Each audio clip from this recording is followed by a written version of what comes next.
Hey everybody, James Osborne here, owner of Envest Asset Management. So I did this webinar yesterday. I completely forgot to share my slides on my screen. We're all learning in this new, this new age of coronavirus. So the webinar that I did yesterday was how to reduce expenses in the age of coronavirus. So what I'd like to do is walk through some things that are often overlooked. You just get so used to living your daily life that there are ways to reduce certain expenses just because you just get so busy, right? Now more than ever, you might want to reduce your expenses, and we'll go through this presentation. So we're going to talk about mortgages. We're going to talk about other types of debts, insurance, particularly home and auto, and then subscriptions. And I started this off with the debts that are particularly more, I'll say, more complicated. So mortgages and other debts can get rather complicated, and we'll dig in a little bit more about that in a bit. So a little bit about us. We are a financial advisory firm. We offer financial planning. We offer investment management. We do alternative investments and consulting. We are a certified B Corp. We're independent and a fiduciary, and we're fee only. But our biggest differentiation is we help our clients augment their portfolios to think about sustainability in their portfolios and in their daily life. And what does that mean? That means that we take into consideration our clients' environmental and social ethics. We really want to align your investments with your values. So a little bit about mortgages. Well, before we get started here, I took a look at several decades of historical mortgage rates. And you can actually see the high over the past several decades. And the graph here only represents the last decade. But over the data period, the high was over 18%, low was 3.3%, average is 8%, and today it's about 3.8%. But what are we looking at over the last decade? Well, it's hovered between 5 and let's just say 3%. So depending on when you actually got your mortgage, today might be a good day to consider refinancing your mortgage. But before you do anything, I want you to stop and then ask your lender, because your lender might actually have policies to help you in this time. I know for a fact that New York does have a policy. Governor Cuomo had mentioned that he's going to essentially defer principal and interest payments on mortgages for a certain period of time. So you'll definitely want to look into that.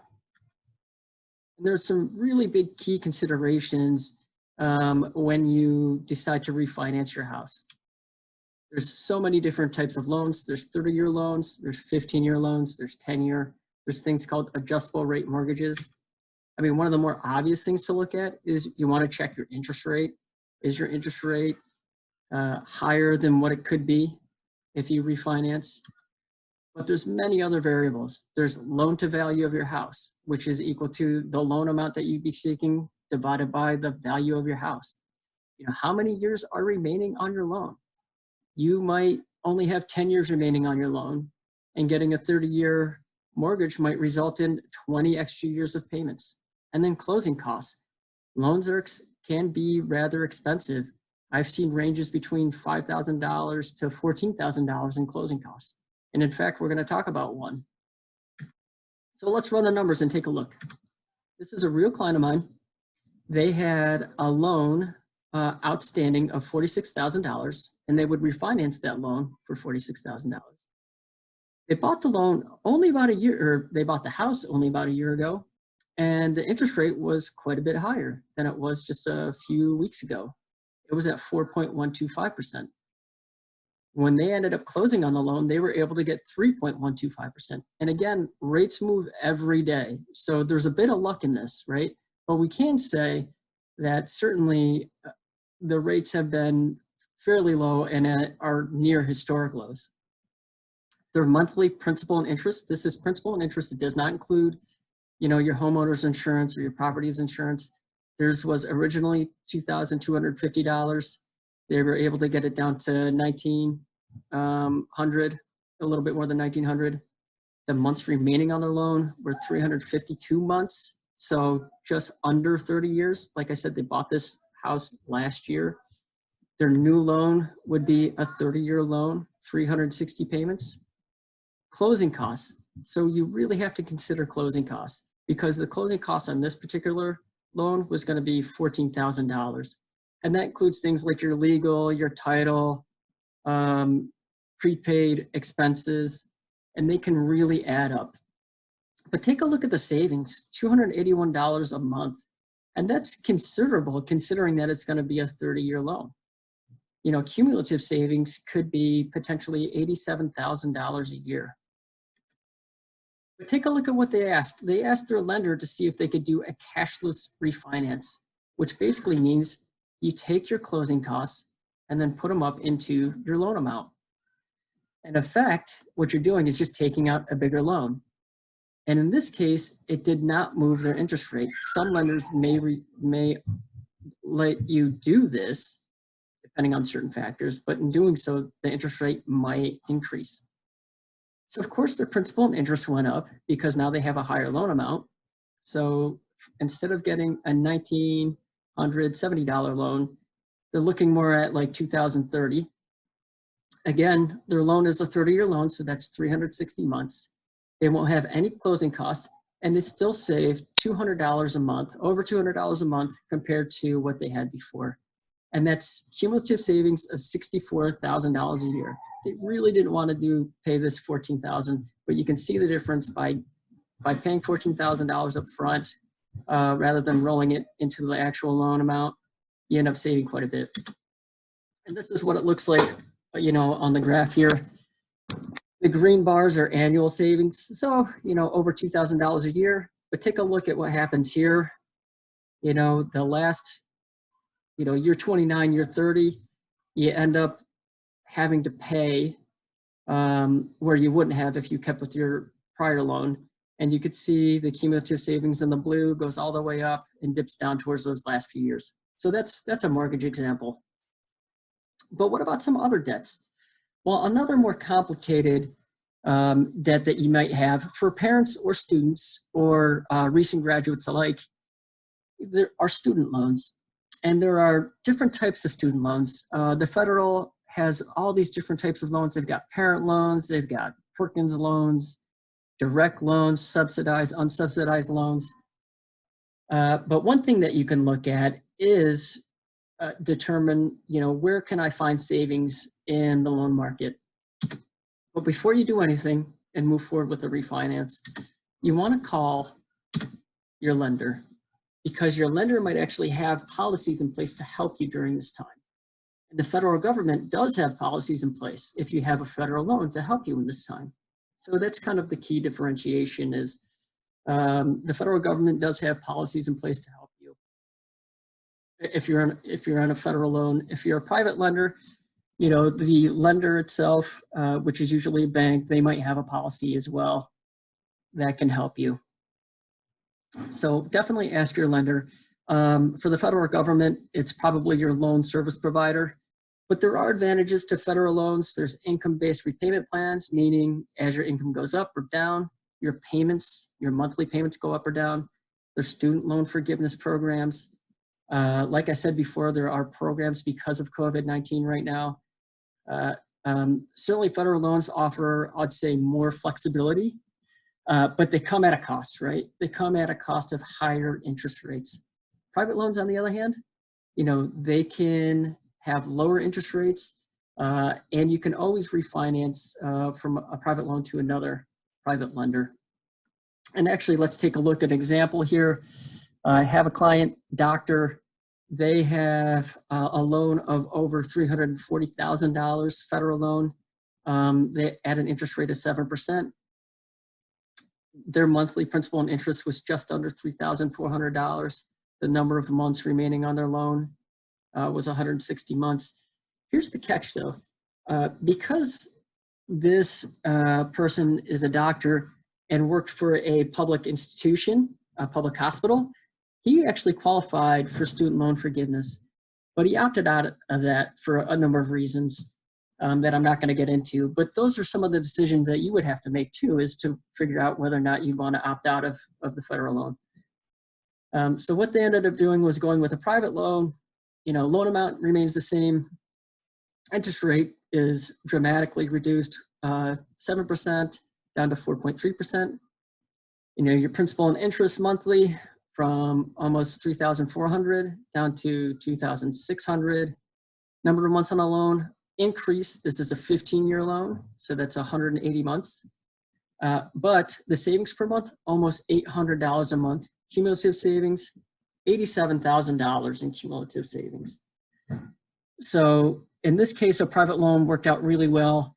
If you currently have a federal loan, like I said, talk to the loan service provider, take a look at what the federal government is offering, because President Trump did announce that people with federal loans will have 0% interest on those loans for a period of time.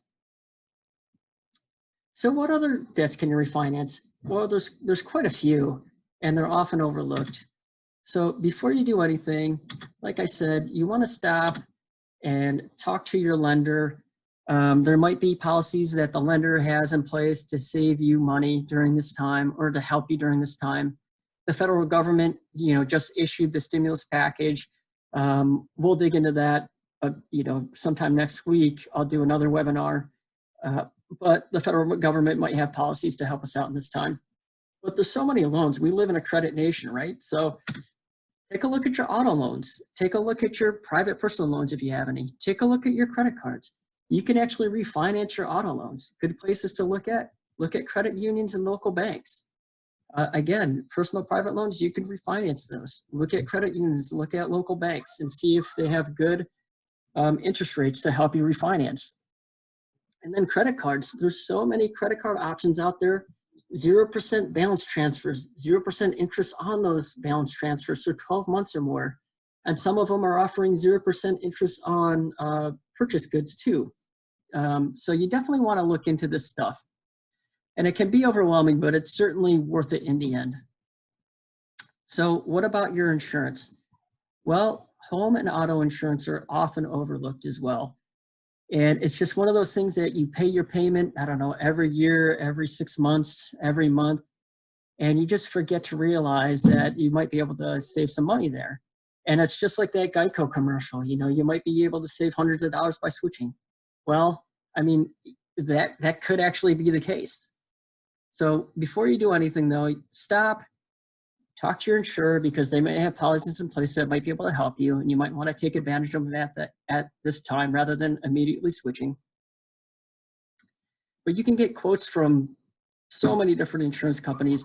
I mean, the 10 largest insurers, your Geico's, your Liberty Mutuals, State Farm, Progressive, you can all do this online. You just need to spend, a few hours on a Saturday, maybe half a day on a Saturday. Take your old policy, put it next to you, and then compare it against the policies that you find online. But it can result in some savings.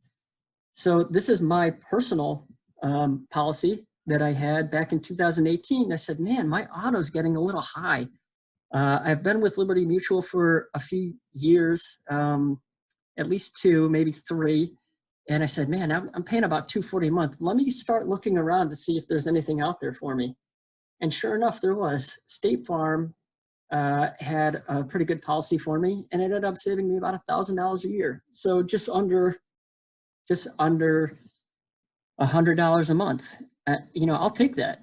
So definitely take a look at your insurance policies. There might be some savings there. You can bundle your home and your auto. I just did auto as an example, but certainly home and auto are usually, you can bundle those. You can do home, you can do auto, you can do bundled. And you can also do other insurance, like your personal insurance, umbrella insurance. So just kind of take a look at that to see if there's some savings to be had there. Often overlooked, but certainly savings. I've had people save more than $2,000 a year just by changing their insurance. So what about subscriptions? Again, something that's always overlooked. And the reason why, it's because it's only $5 a month. It's only $10 a month. Oh, it's only $20 a month. Those are your gyms, your magazines, your news, your TV. We're in the subscription world. It's kind of that Ronco, set it and forget it, if you remember those commercials. This is the same thing, and businesses love that, right? Because you go to the gym 1 month, and they're still charging you even though you're not going to the gym. Same with magazines. If you read that magazine or you don't, they don't care. They're still charging you for it. And I'm going to actually talk in more detail about TV subscriptions. There's Apple TV, there's Comcast, there's Disney Plus, there's ESPN Plus, there's HBO Go, there's Hulu, Netflix, Prime, Sling, YouTube Red. All these cost money, and they look like they're inexpensive. And on the low side, it's like, yeah, I mean, they kind of are. But over time, you know, it's like, oh man, I don't even use it, and yet I'm spending $5-6 a month. You could have multiple subscriptions here. You could have Comcast plus Netflix plus Hulu, or plus YouTube Red plus Slingbox.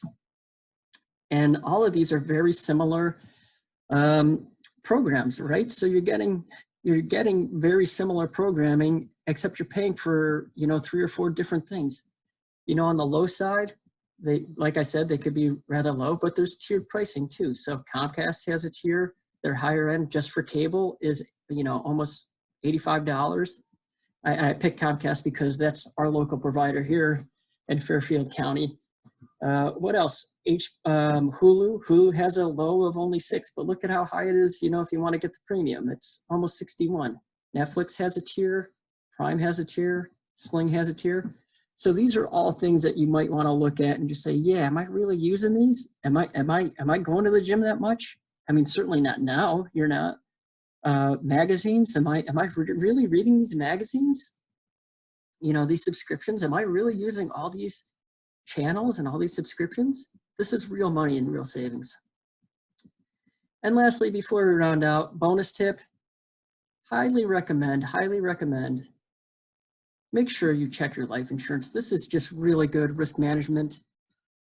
You know, especially in this day and age with coronavirus, you want to make sure that you have your policies in place, your beneficiaries are in place, you're up to date with your payment, just to make sure that if anything should happen, that you're adequately covered to help your family. So definitely check your life insurance. You could have a whole policy, you could have a term life policy. I'm a fan of term. Term might not be necessarily for you, but I like term. You can get good policies for inexpensive prices, but like I said, it's just really good management. Again, James Osborne here, certified B Corp with Envest Asset Management, offering financial planning, investment management, alternative investments, and consulting focused on the sustainability space. Feel free to reach out to me. I'm giving free advice on some of these things to help people out during this time. Investam.com, james.osborne@investam.com. I've got a website.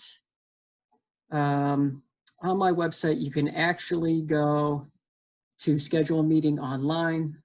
You know, that usually works well for people. So they can see my schedule. I can work around their schedule. It's in the top right-hand corner, right here, schedule online. You could book a meeting, and hopefully I'll be able to help you out.